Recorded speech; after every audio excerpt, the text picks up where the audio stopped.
Hero Raj Tarun Lavanya వివాదం తెలిసిన విషయమే. రాజ్ తరుణ్తో 11 ఏళ్ల నుంచి రిలేషన్లో ఉన్నానని, తామిద్దరం గుడిలో పెళ్లి కూడా చేసుకున్నామని చెప్పి పెద్ద షాక్ ఇచ్చింది.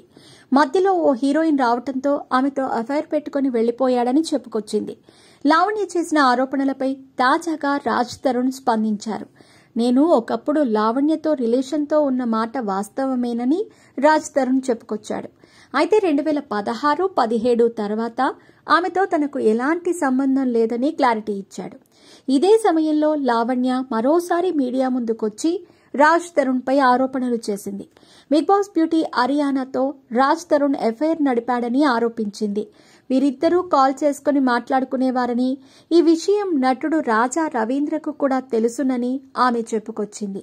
తనకు న్యాయం కావాలని, అవసరమైతే AP deputy CM Pawan Kalyan ను కలిసి తనకు జరిగిన అన్యాయాన్ని ఆయనకు తెలియజేస్తానని లావణ్య తెలిపింది.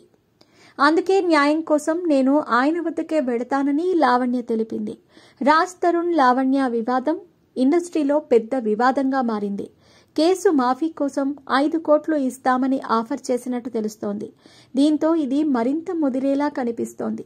అయితే ఈ ఘటనపై పవన్ కళ్యాణ్ ఇప్పటి వరకు స్పందించకపోవడంపై సర్వత్రా విమర్శలు వినిపిస్తున్నాయి.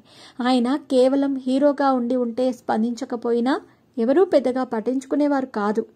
పవన్ ప్రస్తుతం ఏపీకి డిప్యూటీ సీఎం.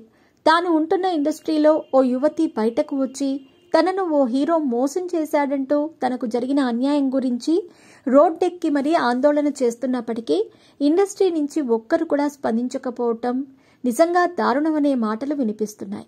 టికెట్ల రేట్లు తక్కువగా ఉన్నాయని ప్రభుత్వాలను ప్రశ్నించే వారంతా దీనిపై ఎందుకు మాట్లాడటం లేదని ప్రశ్నిస్తున్నారు.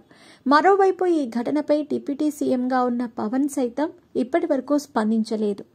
ఆయన ఇప్పటికైనా స్పందించి లావణ్యకు న్యాయం జరిగేలా చూడాలని సినీ అభిమానులు కోరుతున్నారు.